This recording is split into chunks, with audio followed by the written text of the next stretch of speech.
You are now tuned in to Power Podcasts, the Empower Hour. Peace and blessings, beautiful souls. I am Brandi L. Bates, author of Moonshine for the Soul, The Art of Grind, and many other books. I'll be your host for tonight. You can find me on Twitter at Soledad Francis and on Instagram at Brandi is Winning.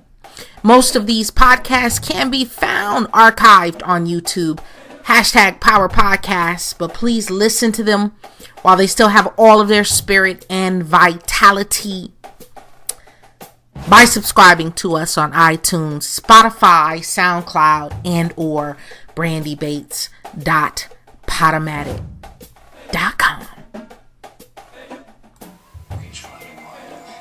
People keep saying to me all the time, they say, well, how many people have died? A couple of hundred. And I say, yes, 200. And then they say, well, there's nothing to worry about. They say, well, 6 billion people, what's 200? And I would say to them, go back to a Tabla, go back to the First World War, go back to the greatest outbreak of any infection the world's ever known. That's the 1918, but go back earlier. Go back to a Tabla and ask the question there. And if you saw Dr. Hammond, you could say, how many people have died in your camp, Dr. Hammond? He would say 145. And you would say to him, what do you realise, Dr. Hammond, that within 18 months, this is going to transform itself, this virus, and it's going to kill 50 million people? He would probably say, you're mad. Go back to the 21st century. The cosmic cube. The cosmic cube is a fictional object. Marvel Comics, the Marvel franchise, right? It was used by ancient civilizations. It possesses unlimited energy. And it first appeared in the Marvel universe in Tales of Suspense number 79, and that came out in July of 1966. And it was created by the great Stan Lee and Jack Kirby. Stay with me. Marvel. What you guys don't understand, what many people don't understand, is they embed truth is embedded in fiction. Science and history and social studies and social science and political science and warfare and code, it's all embedded and baked into the varying forms of media that we consume. It's in our music, it's in our movies, it's in our pop culture, it's in the food we eat, it's at the farmer's market, it's in whatever's trending, it's in whatever's viral, right? But in the Marvel Cinematic Universe, the Cosmic Cube, and it was renamed the Tesseract, but it started out as the Cosmic Cube. Stay with me. Now think of everything of power and majesty and importance that is a large cube in reality, in our real world, in Israel, right? In Palestine.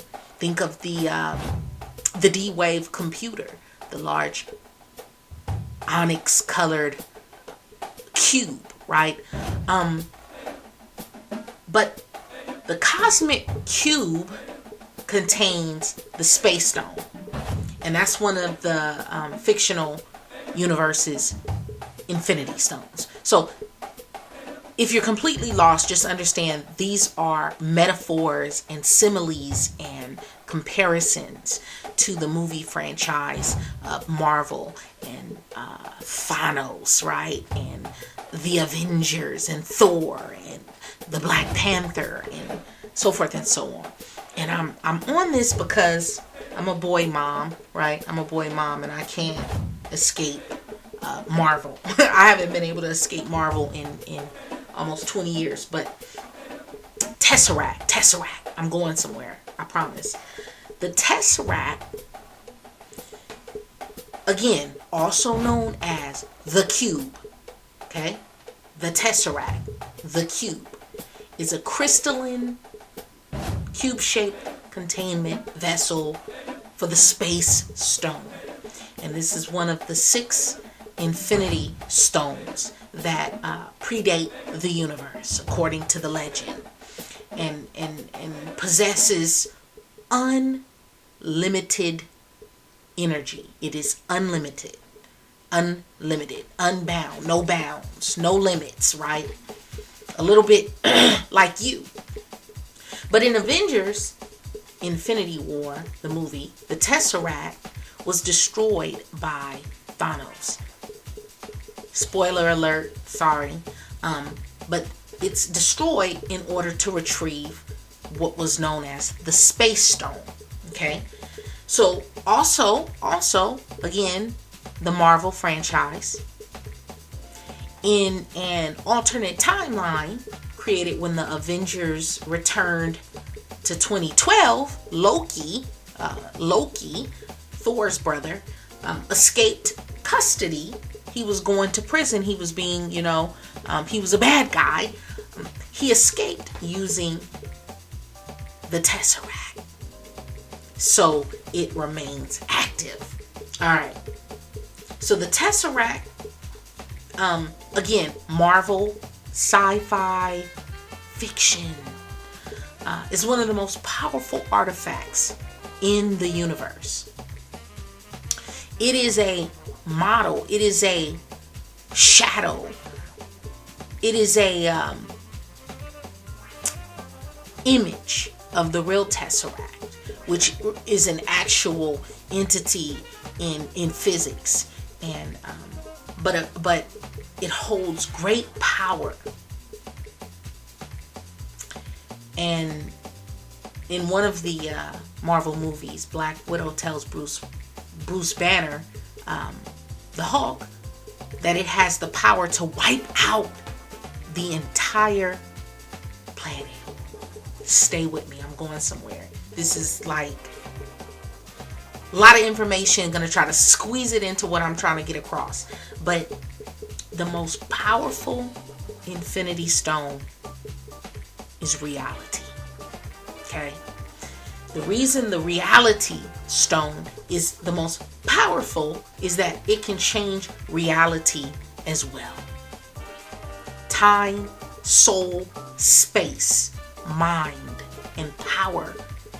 Stones are powerful. But if whoever has that stone has the reality stone, whoever possesses this reality stone, they can wipe out enemies from their existence. What does this mean? Where am I going? Why am I talking about all this science fiction? Right? One notable thing that slavery taught us was how to beat our children and how to be violent towards one another. How to hate those, despise those who look like us. And most people who beat their children, ironically, were beat themselves. And they were probably beat by parents who were beat by their parents, by parents who were slaves, right? Kind of just talking to Black Americans and Africans across the diaspora on that one. But when wrong is your normal for too long, when wrong is your normal, whatever that looks like, whatever form that takes, physically, mentally, spiritually, psychologically, financially, when wrong is your normal for too long, and that's your waking reality, that is your repetition, that is your day-to-day, that is your program, it becomes your natural, and it becomes your nature, and it begins to spill over in other key areas of your life. And most of your stress comes from the way you respond, not the way life is. Everything is about response. Call and response. Case in point, your bones do not have your bones. Your bones have no feeling in them. It's the neurons and the cells surrounding the bones that hurt. Because information is being passed along those neural pathways. Focus on, at any given time, whatever it has to do with. It might be school, your job, your career, your relationship, your kids, your family, in your body temple, right? Your health. Focus on how far you've progressed, not how far you still have to go, right? Don't focus on how empty the glass is. Focus on how full it is, the full glass. Adjust your attitude, in essence, right? Change how you see things, your perspective, because your perspective is your compass. Your perspective is your compass, and you have to look for the good in all situations. I don't care what it looks like. Always, you should be trying to glean some type of opportunity and win out of every L, out of every obstacle. You need to be trying to search out and seek out the seed of a blessing in that. Take the lesson and find new opportunities to grow in all situations. And also, we have to learn to quiet our minds, because as you quiet your mind, you learn to see the patterns of your behavior. You begin to see the nature of your own resistance against life. Silence, the space between all the various types of noise that we live in. And sometimes the loudest noise going on is between your two ears. And that's also a form of perspective. Self-talk. Ram Dass said, as you cultivate the witness, things change. You don't have to change them. Things just change. Like my mother used to say, just pray about it. And it sounds so simplistic.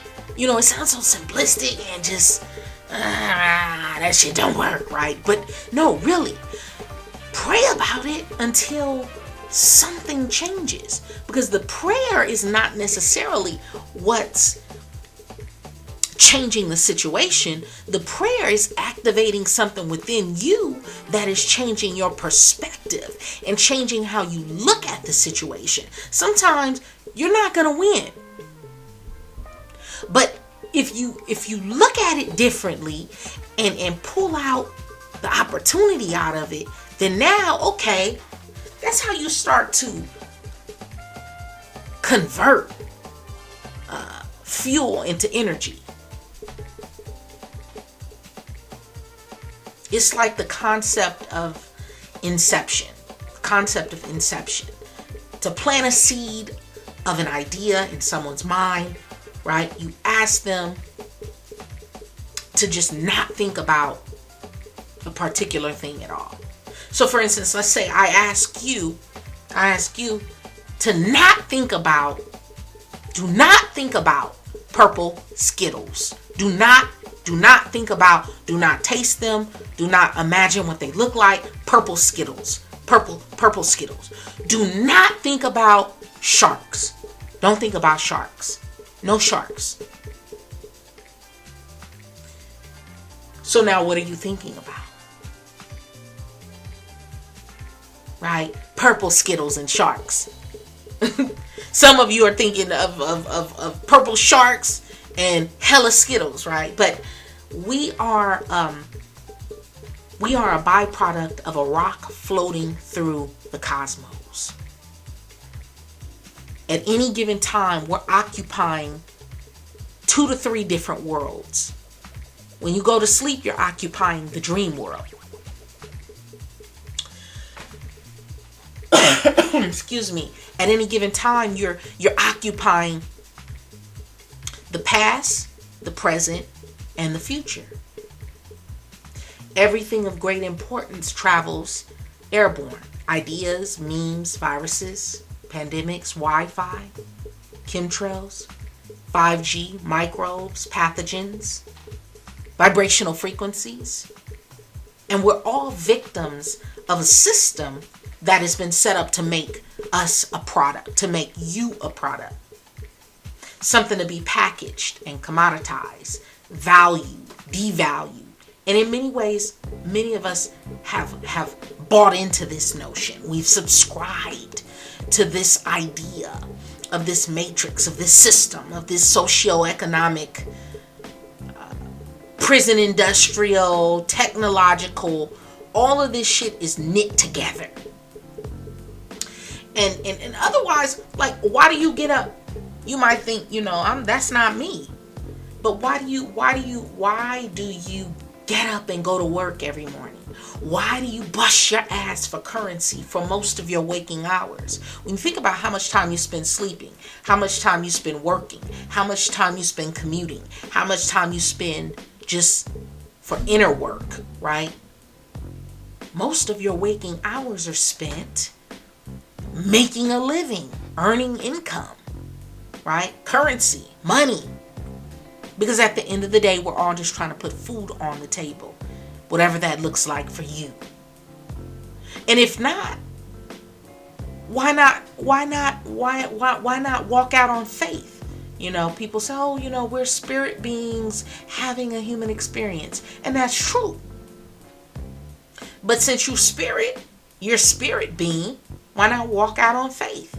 Sell your stuff to the poor and just depend on hope and charity and, do what Gandhi did. Do what the Prophet Muhammad did. Do what the Buddha did. Siddhartha. Do what the Christ did, right? Just go from city to city and depend on alms and charity, right? See, we've forgotten what we are, and we've forgotten who we are. You've forgotten who you are. We are electric. We are powerful. We are free will. We have free will. We've lost touch with our original source from the source code. We are cosmic. This is why it's important to force yourself into an adaptation response in order to make progress. Because unfortunately, the way this planet is set up and the way we're set up,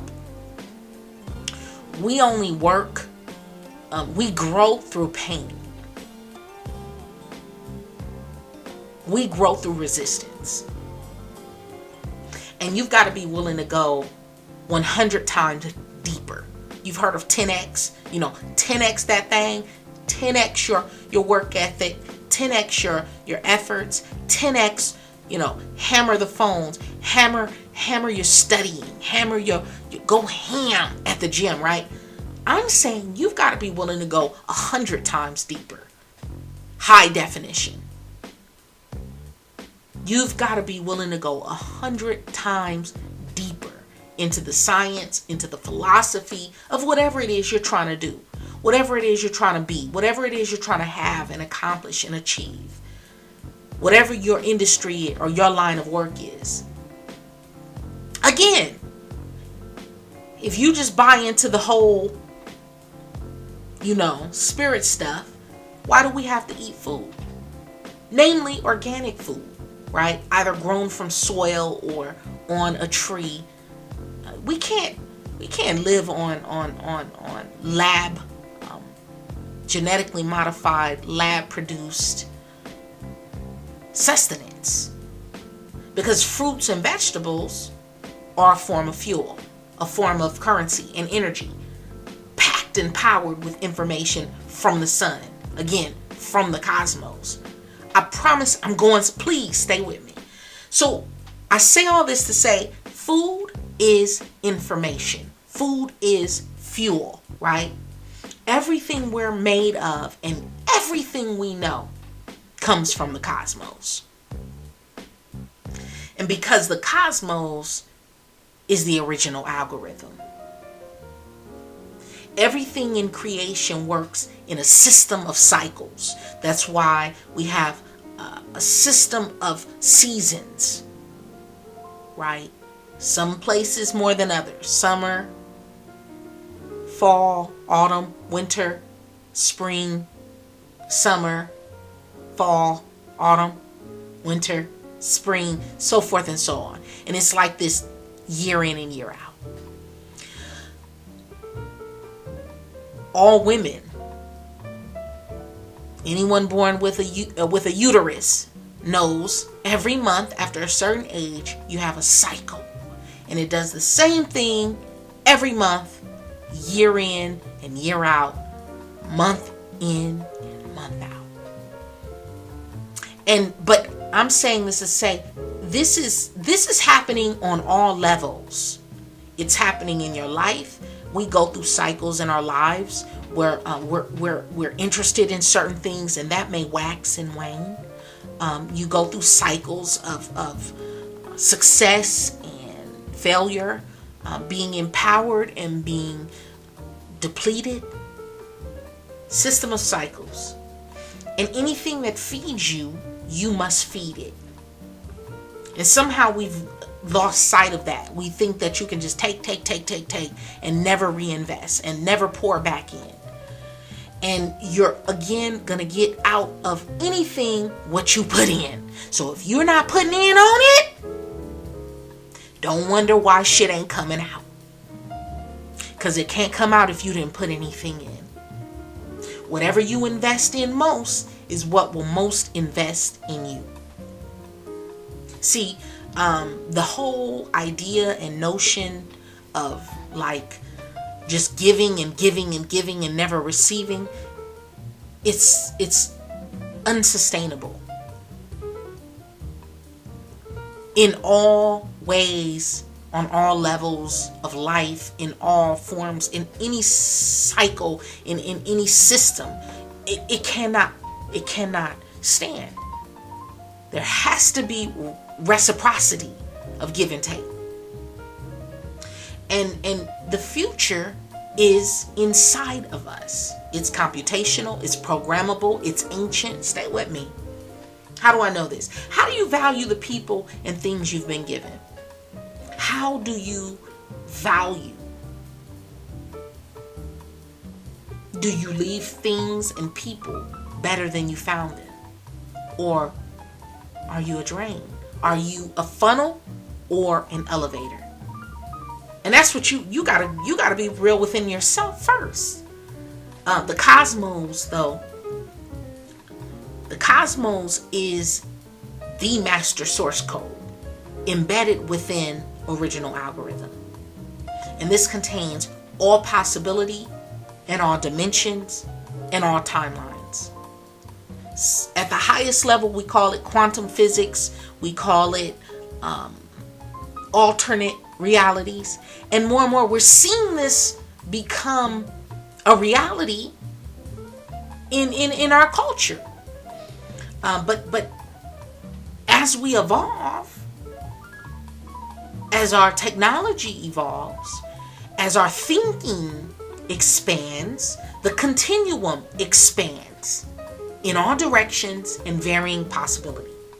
For instance, i.e., your current reality, where you are today, who you are today, could have gone in any number of ways based on if your father was a different man. If your father was a different man, you'd be a completely different person. Your reality would be completely different.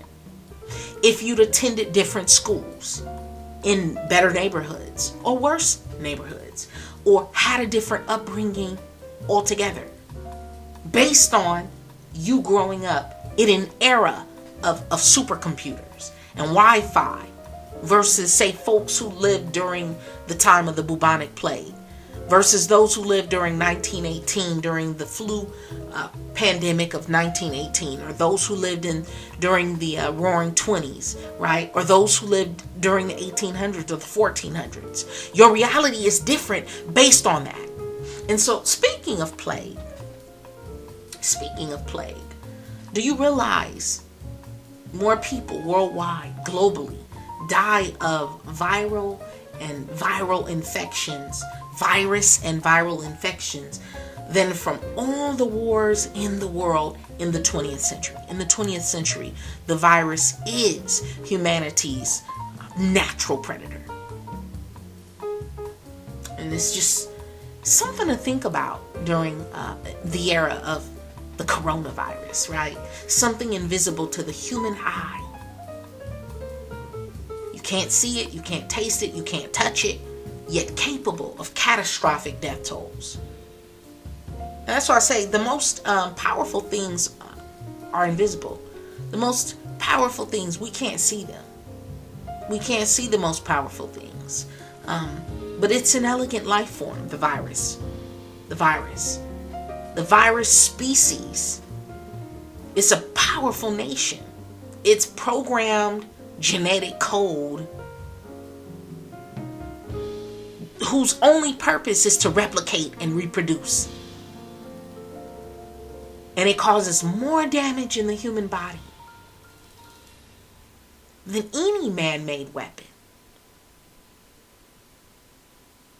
Because it doesn't give a fuck about borders.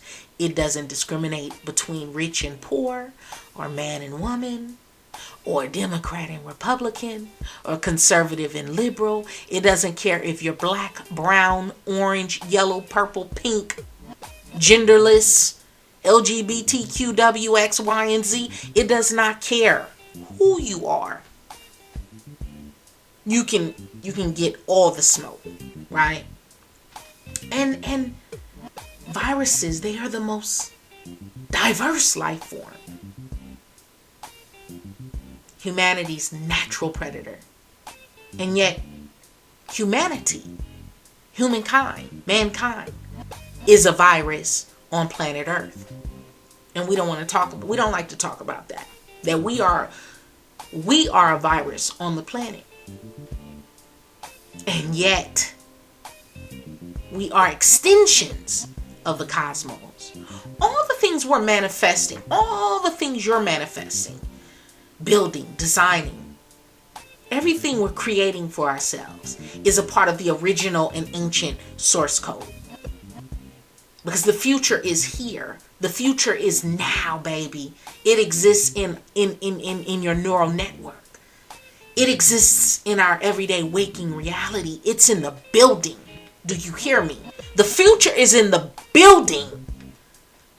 Nikola Tesla said he'd envision his inventions inside of his head before he engineered them. He would see them. He would flesh it out in his mind.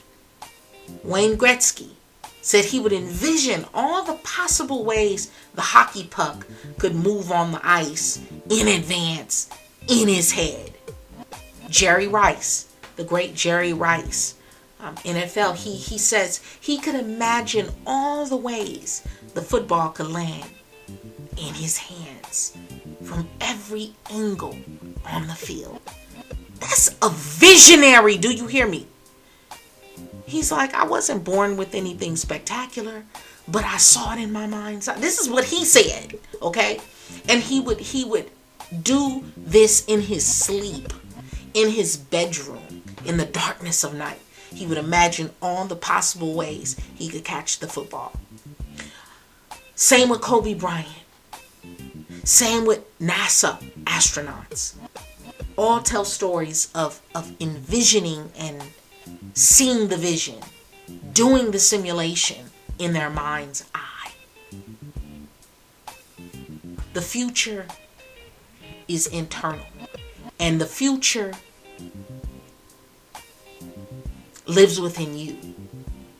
The Tesseract lives within you. It's as real as day.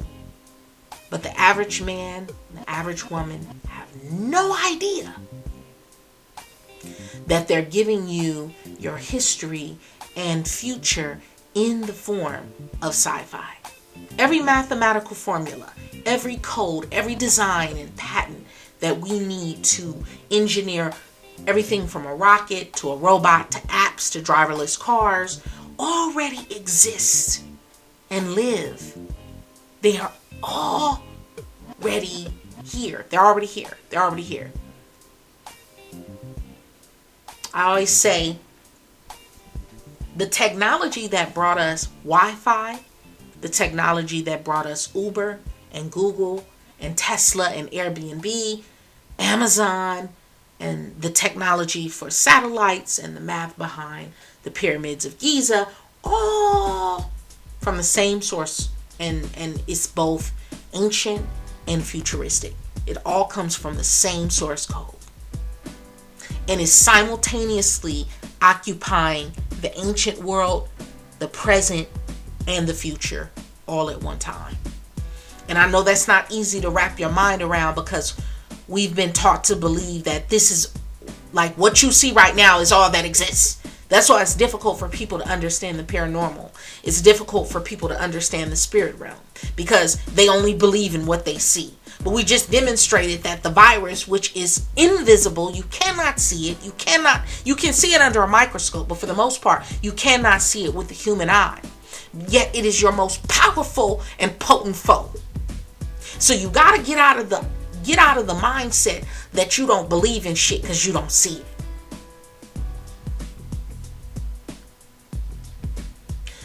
The future is organic and it is technological. It is part of our evolutionary history. It rides along inside of our DNA.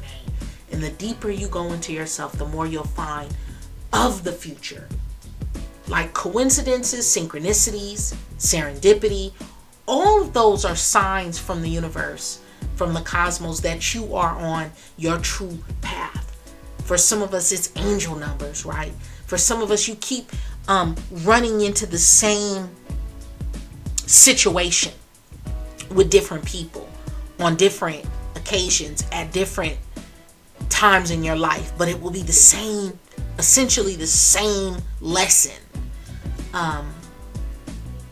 Because our souls do not speak languages as we know them. English, Spanish, Portuguese, French, patois, right? They communicate. Our soul communicates to us through symbols and metaphors, visions, through poetry, through the dream world, deep feelings, intuition, gut instincts, and everyday miracles, everyday magic. That's how your soul speaks to you. That's how your higher self speaks to you.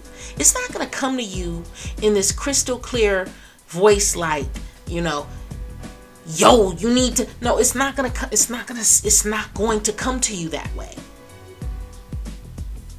It's going to come to you as an inclination. It's going to come to you as a sign. It's going to come to you in your dreams.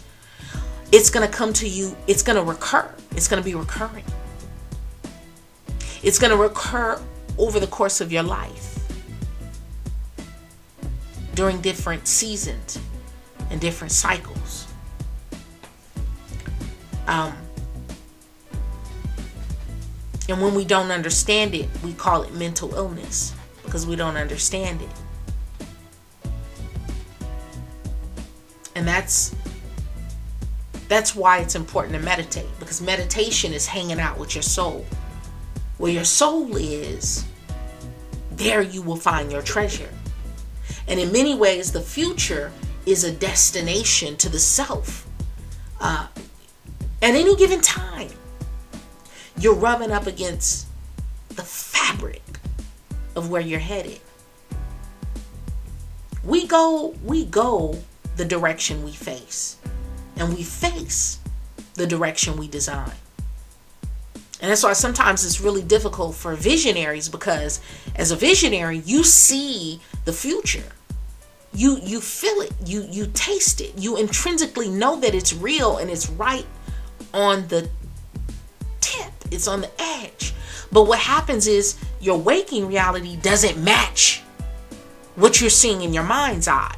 And it's easy to get discouraged. It's easy to become depressed. It's easy to be full of turmoil and angst because you feel it and you see the future, right? But when you open your eyes and you get up and you have to go to work and you have to deal with pollution and you have to deal with bills and taxes and student loans, right? It's discouraging. But if you face yourself in a certain direction, whatever your goals are, right? Whatever your ideal reality looks like, and you just keep going in that direction, eventually you're going to get there, right? You head west, eventually you're going to run into the Pacific Ocean. And you keep heading west, and eventually you're going to run into Australia, right? Or you get what I'm saying? Again, everything in a system of cycles. And sometimes you don't need more resources. Resources isn't what you need, because you have all the resources you need. We have everything we need. We have everything we need.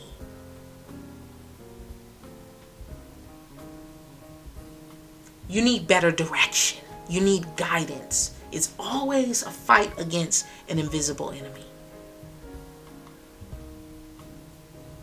It was written, we wrestle not against flesh and blood, right? We wrestle not against flesh and blood, but against principalities, against powers, against the rulers of the darkness of this world, against spiritual wickedness in high places.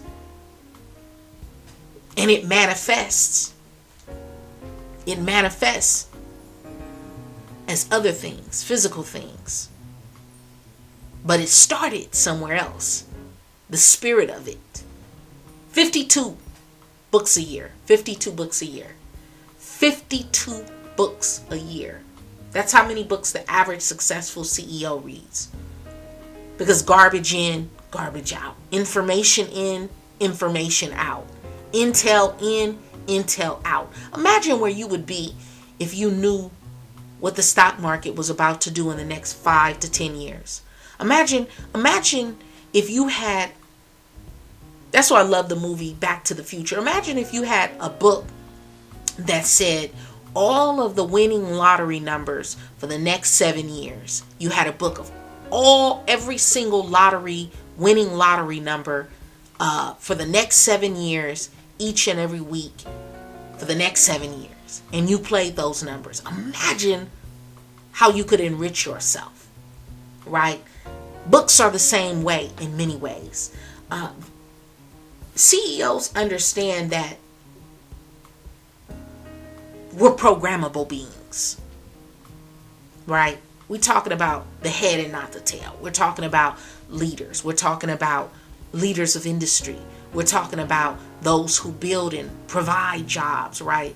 And systems. We're talking about Atlas, right? The more you learn, the more you earn. Feed what feeds you. What feeds you? Your mind, your thoughts, your imagination. Help what helps you. Pour into what pours into you. Pour into who pours into you. You can't just take, and you never stop to give back. Nothing can be sustained like that. Nothing. Understand how the universe works so you can make it work for you. We live in multiple dimensions and timelines and realities all at once. Now, whether you want to believe that or not, that's up to you. That's your choice. Or you could just get behind the science and make it do what it do. Understand the structure of the universe and the matrix of our reality. There are many, many layers of reality we all live and exist in. Our existence as an experimentation of the expression of the universe allows the great mind to experience everything that it is creating. We're both complicated and connected and fragile. And so, the soul, listening, the silence, spirits are born from what is known as, we know here as the source, right? There's a source. It all comes from somewhere. Now, whether you believe that's molecules, Big Bang, whatever, we're not going to get into the semantics. But spirits are born from what is known as the source. And that could be described kind of like the solar plexus chakra of God, where all things come from. The spiritual level is it's a subtle level that doesn't even have an energetic vibration. And this means it doesn't have an energetic or etheric density. Just like when you were born, when you were conceived, the moment you were conceived, that environment was so subtle.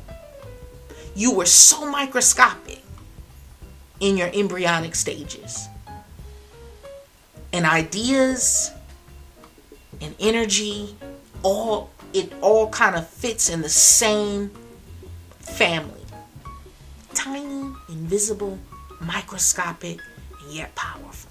Full of information.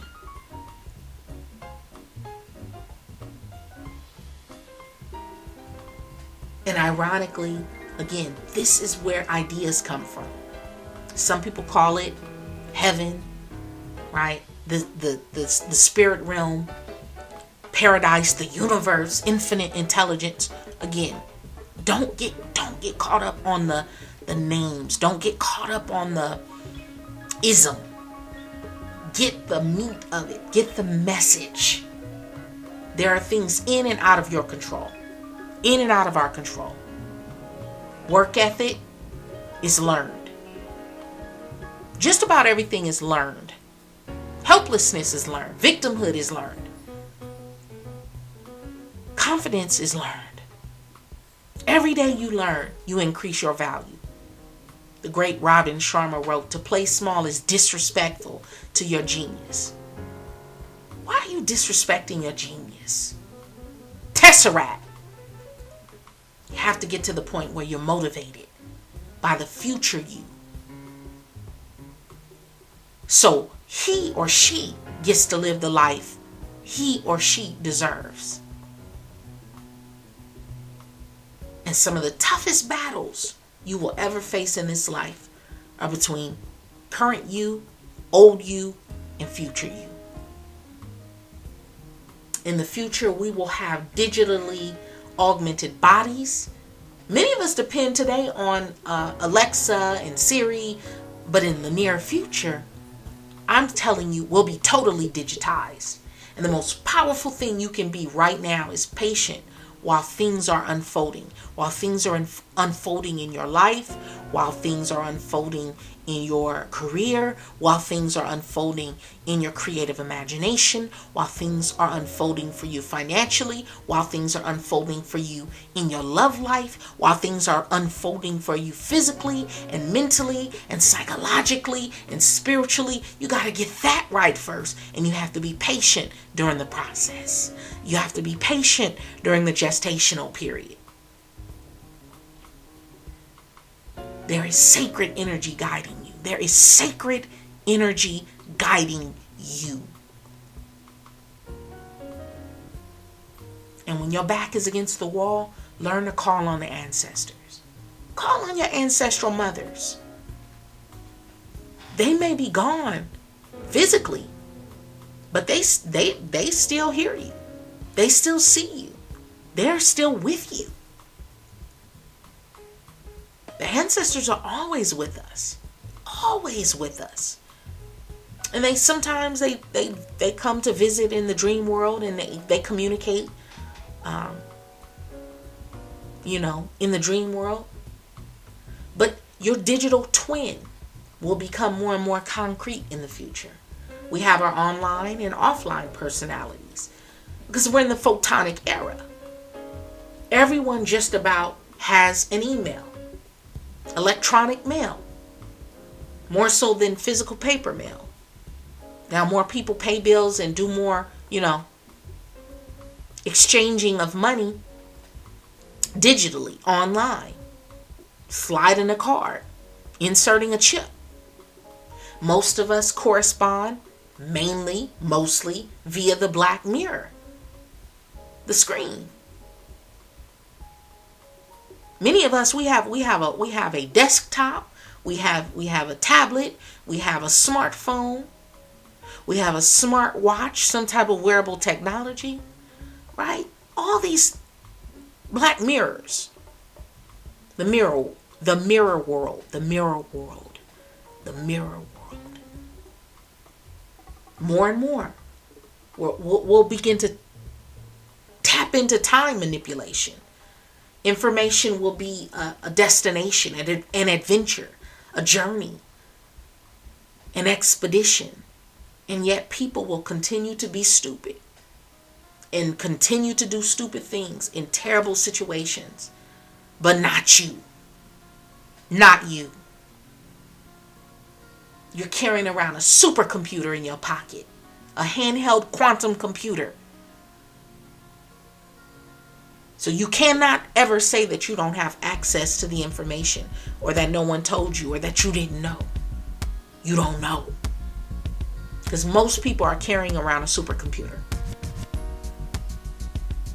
But you can't receive on a higher level and not give on a higher level. What areas of your life are you underfunding and over expecting?